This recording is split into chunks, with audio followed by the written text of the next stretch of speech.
Depuis 1940, la France vit au rythme de l'occupation suite à la signature de l'armistice avec l'Allemagne. Elle se voit imposer de lourdes contraintes territoriales et humaines, financières et militaires.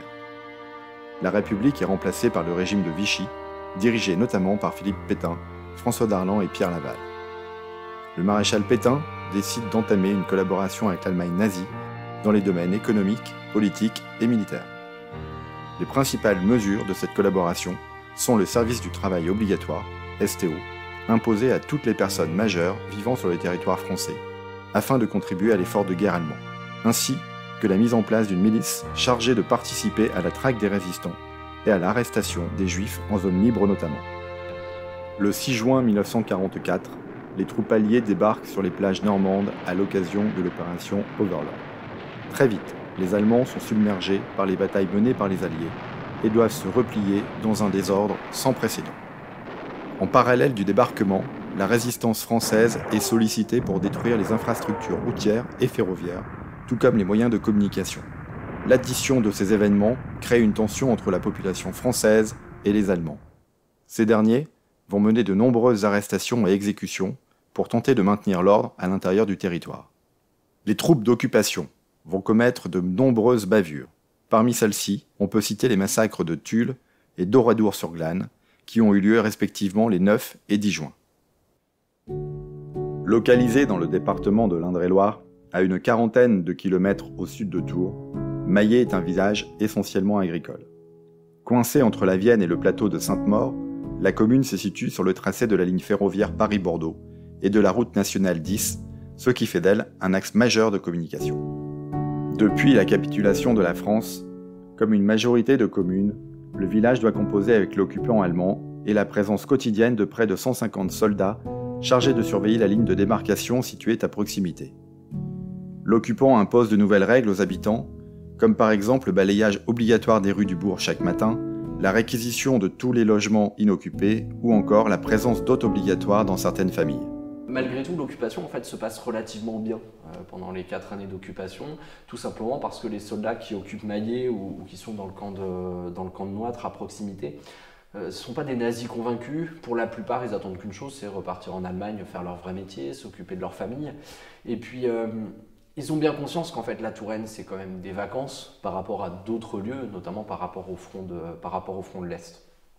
Et la population, elle, même si évidemment elle n'est pas contente d'avoir les Allemands sur le dos en permanence, même si évidemment il y a énormément de restrictions et de contraintes imposées par cette occupation, la population est bien consciente que les Allemands se comportent relativement bien et donc il y a une cohabitation qui va s'instaurer et qui va durer donc, pendant presque les 4 années d'occupation, avec évidemment un changement de situation à l'approche de l'été 44.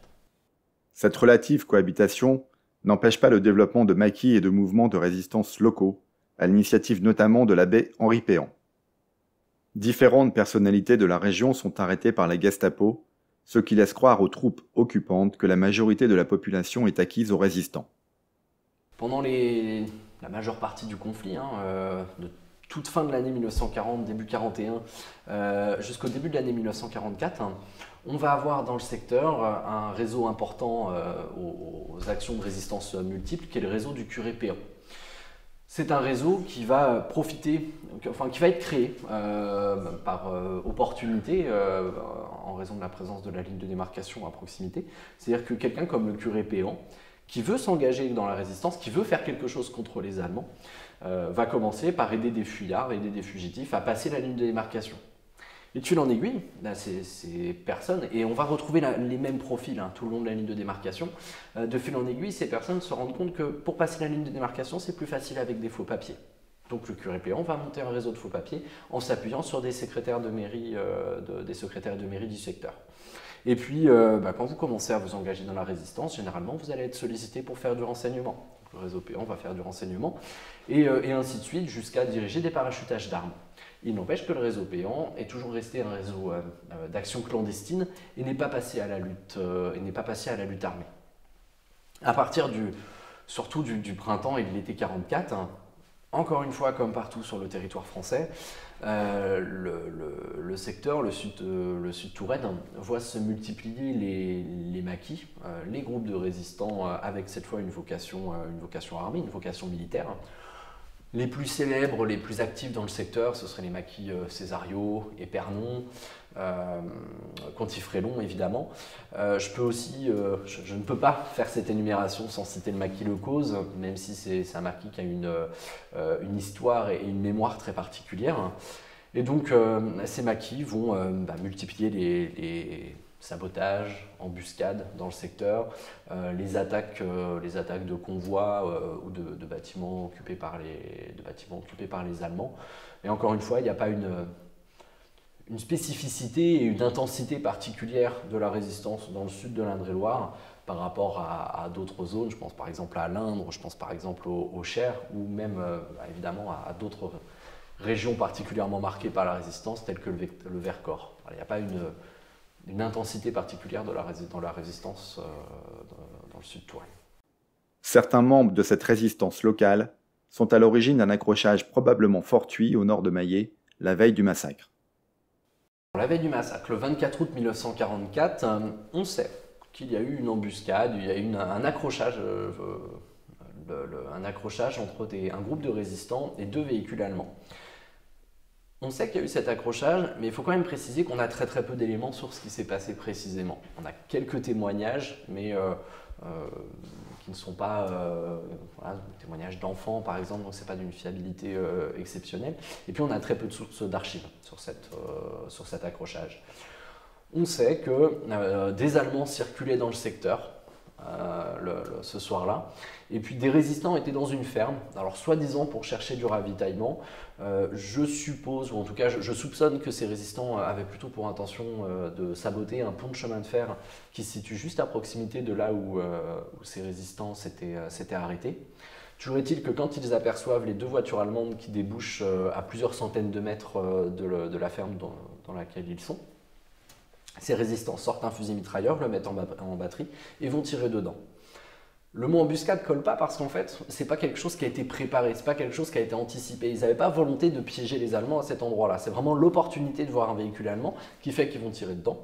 Il y a un échange de coups de feu qui va durer plusieurs dizaines de minutes. Et sur les 2 véhicules allemands, on en a un qui va partir vers Sainte-Maure-de-Touraine. Et là, on sait qu'il y a un soldat qui a été soigné.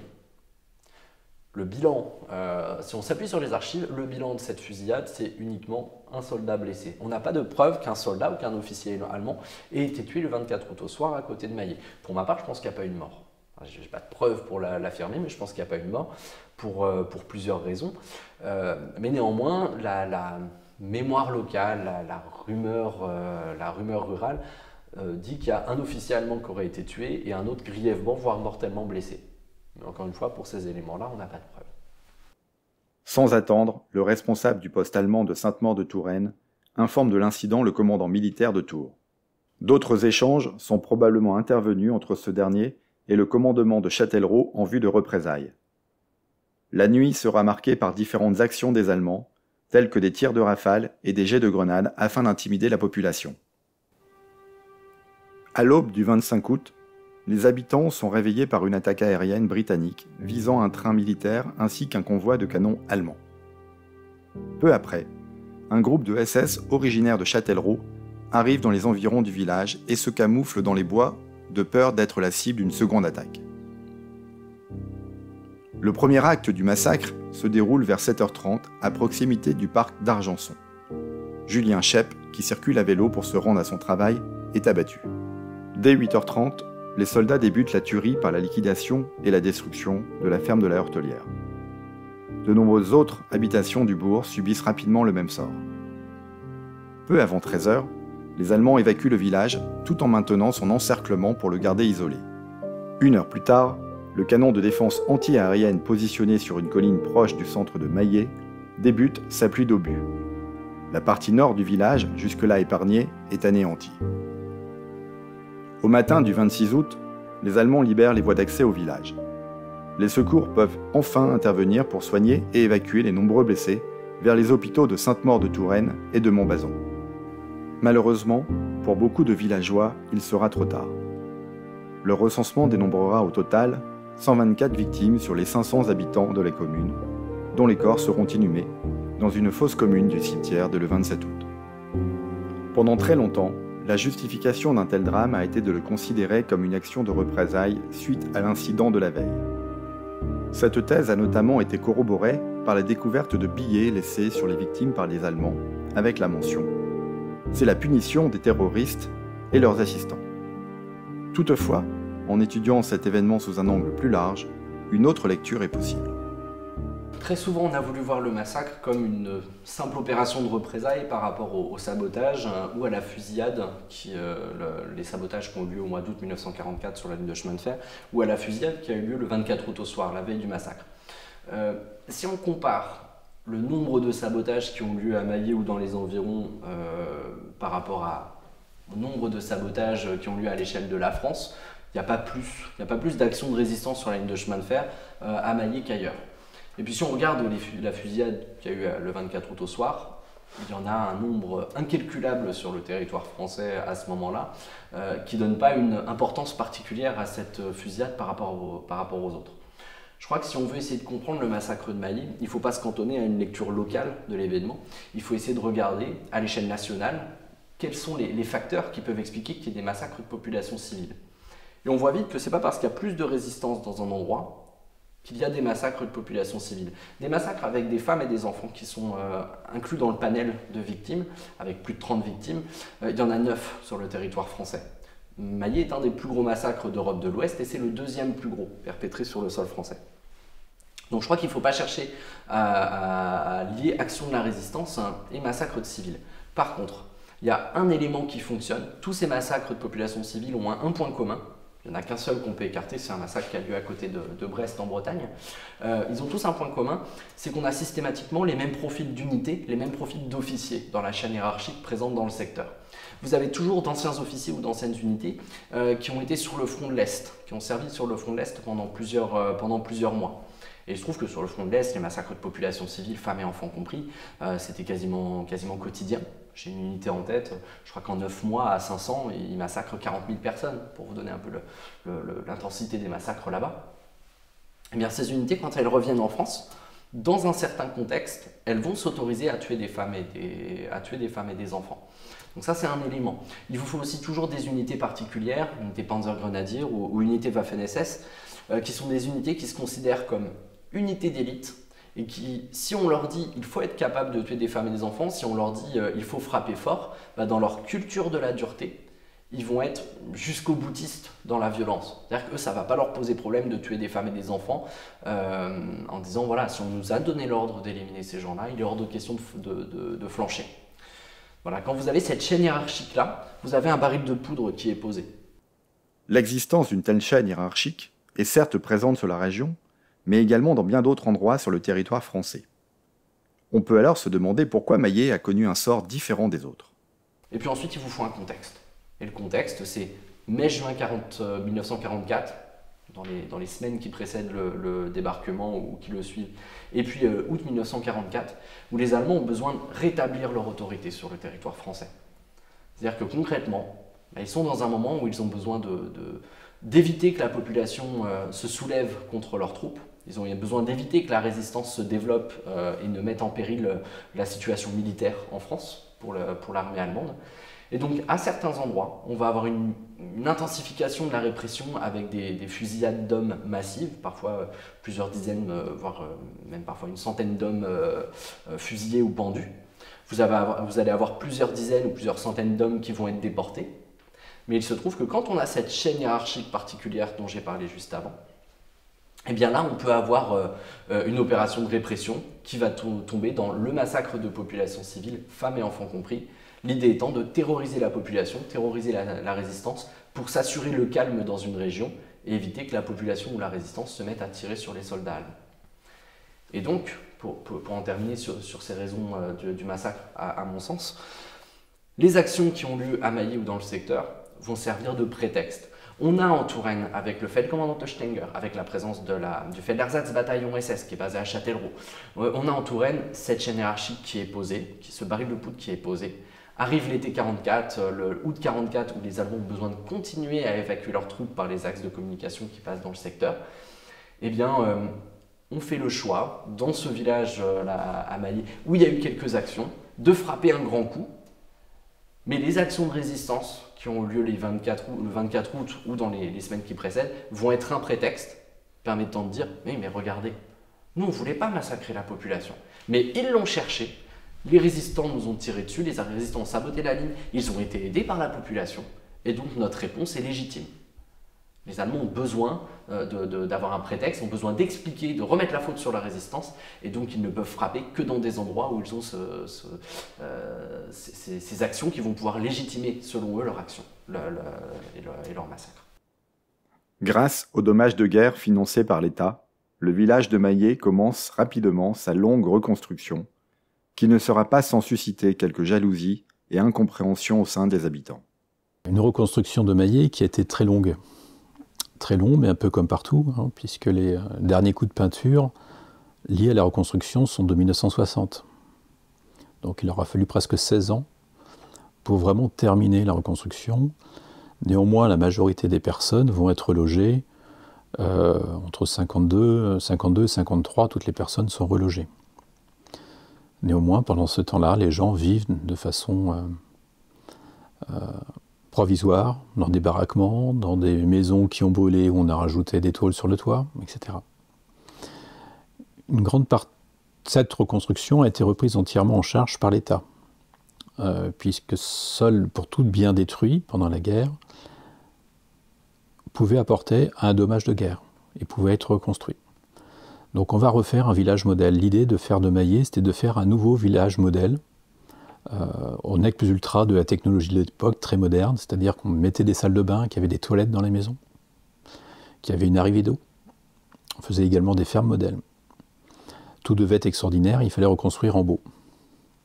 Évidemment, par contre, ça coûtait très cher et ça a mis beaucoup de temps. Ça a provoqué également beaucoup de jalousie au sein du village, entre les fermes qui ont été reconstruites et celles qui sont restées dans l'état d'avant-guerre. Ça a apporté une animosité dans le village de façon obligatoire. C'est difficile de dire comment on va reconstruire. Et voilà, entre deux maisons, pourquoi il y en a une qui va être neuve et pourquoi l'autre ne va pas être neuve? Pourquoi une personne va avoir une maison très grande alors qu'il se retrouve tout seul dans sa famille? C'est la plus grande maison du village, la personne est toute seule, parce qu'évidemment toute sa famille a été tuée. Et dans d'autres endroits dans le village, il y a des familles qui ont perdu personne, mais qui sont très pauvres et qui n'ont rien, qui n'ont quasiment rien pour vivre. Donc ça a apporté des grandes différences sociales, financières dans ce village, ça a provoqué beaucoup d'animosité, beaucoup de jalousie. L'émotion générée par ce massacre dépassera très largement les frontières du territoire français. Le premier geste de solidarité est réalisé par l'AEF, l'Afrique équatoriale française. L'AEF, l'Afrique équatoriale, s'est ralliée au général de Gaulle du 25 au 26 août 1940. Grâce à une personne extraordinaire qui s'appelait Félix Éboué, qui était le plus haut fonctionnaire français noir, qui était gouverneur du Tchad, et il avait tout de suite compris qu'il n'avait rien à attendre du régime de Vichy. Et Félix Éboué a réussi avec les autres colons, à rallier de Gaulle, donc du 25 au 26 août 1940. Et toutes les années suivantes, eh bien, à ces dates anniversaires, l'Afrique équatoriale faisait la fête de l'AEF. Et en 1944, il y a eu une souscription de vote qui avait été faite, qui s'appelait « Reconstruire un village français ». Et ça a été, évidemment, c'est une date symbolique avec Maillé, évidemment. C'est le jour où on faisait la fête dans l'AEF, il y avait le massacre de Maillé. Et après la guerre, eh bien, l'argent de cette souscription, faite en Afrique, a été redonné à Maillé. Donc c'était le premier lien de parrainage du village de Maillé. Grâce aux dommages de guerre financés par l'État, le village de Maillé commence rapidement sa longue reconstruction, qui ne sera pas sans susciter quelques jalousies et incompréhension au sein des habitants. On a ce couple L, ce formidable couple L, Kathleen Hale et Gerard von Bacalo Hale, un couple d'Américains, un couple assez extraordinaire. Kathleen Hale est la femme la plus décorée de la Première Guerre mondiale. Elle est britannique d'origine et elle faisait partie d'une organisation qui s'appelait le Scottish Women for Hospital, qui était une organisation féministe d'organisation d'hôpitaux pendant la Première Guerre mondiale. Et son travail à elle, c'était d'aller collecter des fonds, que ce soit partout en Europe ou aux États-Unis. Et pendant la Première Guerre mondiale, elle a traversé 18 fois l'Atlantique pour aller chercher des fonds aux États-Unis, à une époque où les bateaux avaient tendance à être facilement coulés par des sous-marins. Donc c'est une femme qui avait excessivement de courage. Et son mari, Gerard Hale, également très courageux, son oncle a construit Salt Lake City. Donc une famille assez aisée américaine. Et il s'est engagé dès 1916 en France pour conduire des ambulances auprès d'une association qui s'appelait American Field Service. C'était avant l'entrée en guerre des États-Unis. Donc on a un couple très francophile qui vient s'investir tout d'un coup ici à Maillé. Suffisamment francophile, ces deux personnes, c'est qu'ils sont quittés Paris que seulement quelques heures avant l'arrivée des troupes allemandes en 1940. Et ils sont de retour à Paris dès le mois d'octobre 1944. C'est-à-dire qu'en octobre 1944, pour traverser l'Atlantique, ils sont forcément traversés sur un bateau militaire. Donc ils avaient réussi avec leur organisation à être reconnus par le gouvernement américain pour venir très tôt en France, qui était encore en guerre, pour pouvoir déjà imaginer un début de reconstruction. Ce qui fait que le parrainage des L avec Maillé se fait très très tôt, dès 1944. Le président du futur conseil général, qui s'appelait De Sachet, organise avec le préfet une rencontre avec les L, parce que le nom circulait à Paris comme étant d'éventuels bienfaiteurs. Et dès 1944, eh bien, les L ont connaissance du village de Maillé et décident d'aider à la reconstruction du village. Et en 1946 arrivent les premiers gros dons, plusieurs tonnes de matériel qui arrivent à Maillé pour aider à la reconstruction du village, donc des vêtements, des machines à écrire, une machine à écrire pour la mairie, des jouets pour les enfants, de la nourriture. Et ces dons vont continuer de ce couple d'Américains aux habitants de Maillé jusqu'à leur décès en 1958.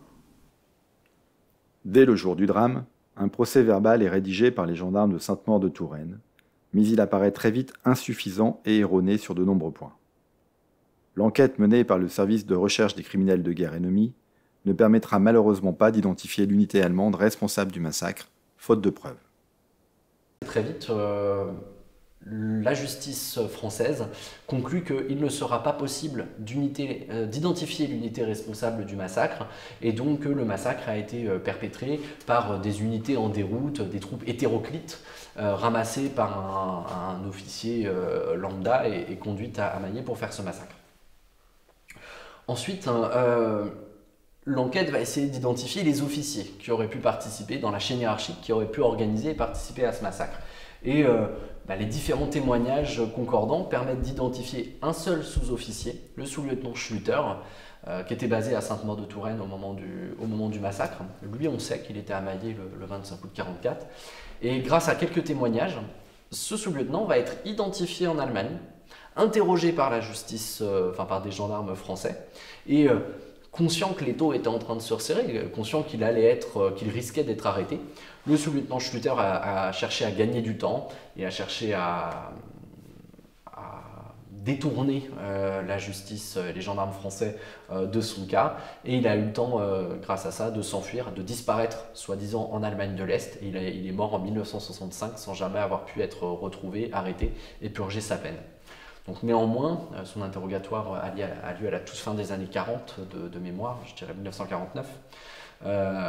Donc néanmoins, il a été jugé au tribunal de Bordeaux, jugé par contumace, condamné à mort, mais comme je vous disais, vu qu'il n'a jamais été arrêté, il n'a jamais été retrouvé après ce premier interrogatoire, il est mort tranquillement en 1965.